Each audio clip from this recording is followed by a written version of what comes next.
Hello guys, हम लोग मिल रहे हैं अपने जानलेवा टैक्स टॉपिक्स विद एग्जांपल के नेक्स्ट वीडियो में। और इस टॉपिक में मैं डिस्कस करने वाला हूँ डीम्ड रेसिडेंट।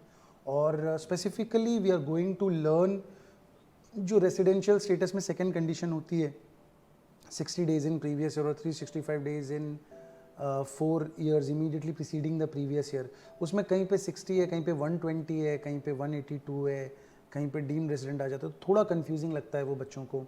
तो वो वाला टॉपिक मैं आज आप लोगों के साथ शेयर करने वाला हूँ। तो सबसे पहले तो टेक्स्ट देख लेते हैं कि क्या है डीम्ड रेसिडेंट, किसे माना गया है, किसे घोषित किया गया है।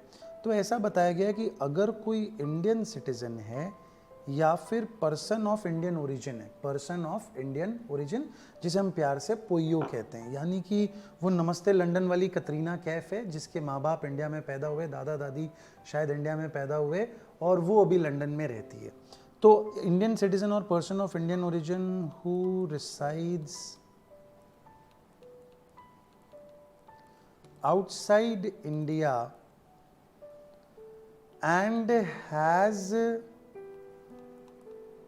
total income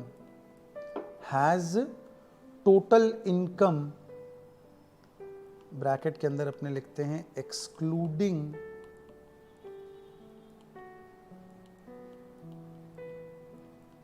foreign income, has total income excluding foreign income in excess of ₹15 lakhs। यानी कि कतरीना कैफ नमस्ते लंदन वाले हैं, रियलिटी में तो वो रिटर्न किए हैं शायद। तो इंडियन सिटीज़न या फिर पर्सन ऑफ इंडियन ओरिजिन है जो कि नॉर्मली इंडिया के बाहर रहता है, और अगर उसके पास टोटल इनकम है फॉरेन इनकम को एक्सक्लूड करके और वो 15 लाख से ज़्यादा की है, and such person is not liable, या such income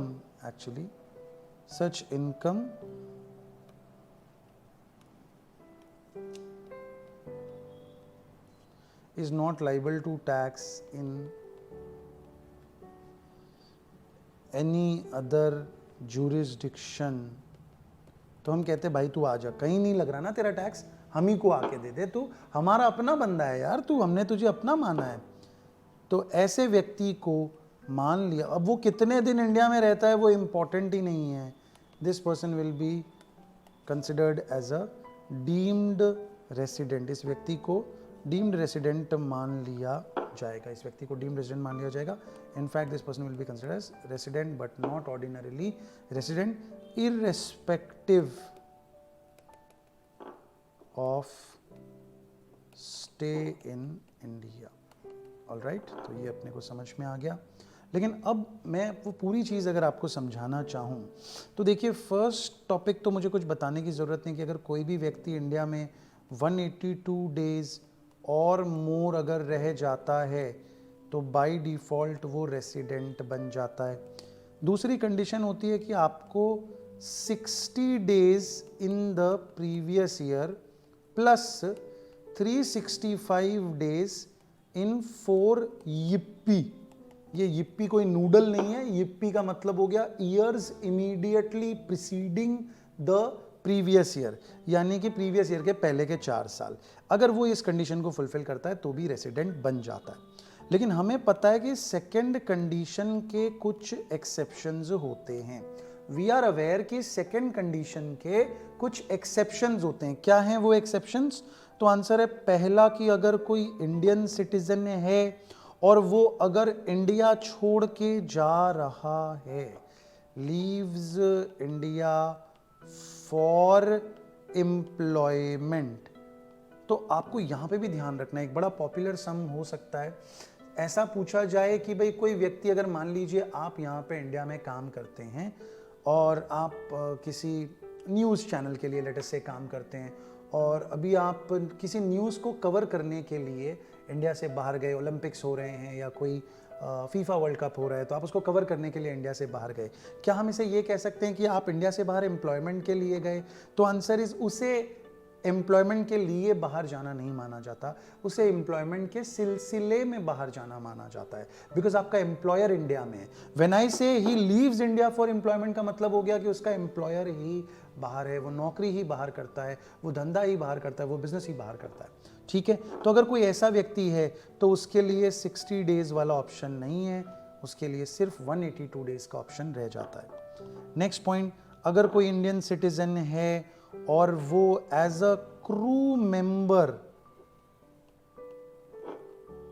of a foreign going vessel, अगर बाहर जा रहा है इंडिया से, तो उसके लिए भी 60 डेज की कंडीशन एप्लीकेबल नहीं होती, सिर्फ 182 डेज की कंडीशन होती है। अब जो थर्ड वाला केस है उसको आपको कैसे समझना है, देखिए अब हम बात कर रहे हैं आईसी या फिर पोइयो यानी कि पर्सन ऑफ इंडियन ओरिजिन। कुछ ऐसा है जो normally stays out of India but comes to India on a visit. ठीक है जी, तो ताजमहल घूमने के लिए आया है इंडिया, तो ऐसी सिचुएशन में हमें क्या करना चाहिए, हमें ये देखना है कि अगर इस व्यक्ति की टोटल इनकम एक्सक्लूडिंग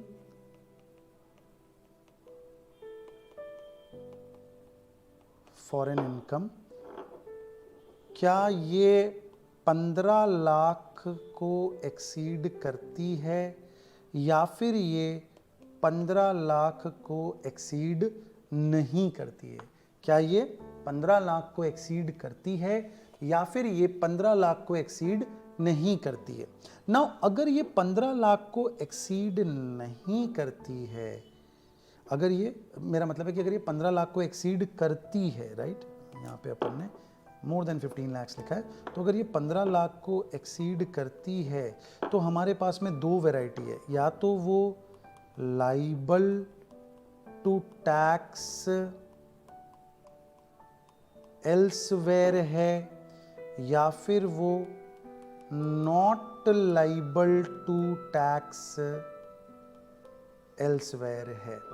अगर वो लाइबल टू टैक्स एल्सवेयर यानी कि उसको दूसरी ज्यूरिसडिक्शन में भी टैक्स भरना पड़ता है, तो ऐसी सिचुएशन में हम 120 डेज प्लस 365 डेज का एक अलग कंडीशन उसके लिए कंसिडर करते हैं। यानी कि उसके केस में फिर 60 डेज की जगह 120 डेज कंसिडर किया जाएगा। तो अगर वो प्रीवियस ईयर के दौरान 120 डेज रह जाता है और 4 yippee में अगर वो 365 डेज रह जाता है तो आप उसे रेसिडेंट मान लोगे। लेकिन अगर वो not liable to tax elsewhere है, ऐसी सिचुएशन में फिर इररेस्पेक्टिव ऑफ हिज स्टे, वो कितने दिन रुका वो इंपॉर्टेंट नहीं है, हम उससे डीम्ड रेसिडेंट मान लेंगे। ठीक है जी, और उसे RNOR माना जाएगा। बहुत ही बढ़िया। नेक्स्ट क्या है कि अगर कोई 15 लाख रुपए तक कमाता है, अगर कोई व्यक्ति 15 लाख रुपए तक कमाता है, total income excluding foreign income अगर उसकी 15 लाख को एक्सीड नहीं करती, तो उसके लिए 60 डेज वाला ऑप्शन कैंसिल है, सिर्फ 182 डेज वाला ही ऑप्शन उसके लिए वैलिड रहेगा। एक बार फिर से देख लीजिए, अगर आपकी total income excluding foreign income या तो 15 लाख से ज़्यादा है या 15 लाख से ज़्यादा नहीं है। अगर 15 लाख से ज़्यादा है, या तो आप एल्सवेयर टैक्स भरते हैं या फिर नहीं भरते हैं। अगर नहीं भरते हैं तो आपको डीम्ड रेसिडेंट मान लिया जाएगा। अगर भरते हैं तो फिर इंडिया में रेसिडेंट होने के लिए 120 days in the previous year and 365 days in 4 yippee consider किया जाएगा। अगर 15 लाख को एक्सीड ही नहीं करता है तो फिर आपके लिए 182 डेज का ऑप्शन रहेगा, 60 डेज का ऑप्शन नहीं रहेगा। आई होप आपको डीम्ड रेसिडेंट और ये सेकंड कंडीशन के एक्सेप्शंस अच्छे से समझ में आ गए। गाइज अगर आपको कोई प्रॉब्लम हो तो प्लीज़ कमेंट सेक्शन में मुझे लिख के बताइए, I will try my level best to help you. इसके अलावा अगर आपको लगता है कि ये पोर्शन आपके किसी और दोस्त को भी तंग कर रहा है तो थोड़ा बिना स्वार्थी हुए उसके साथ ये शेयर कर दीजिए ताकि ये उसे भी बेनिफिट कर सके। Thanks a lot, have a good day, bye bye.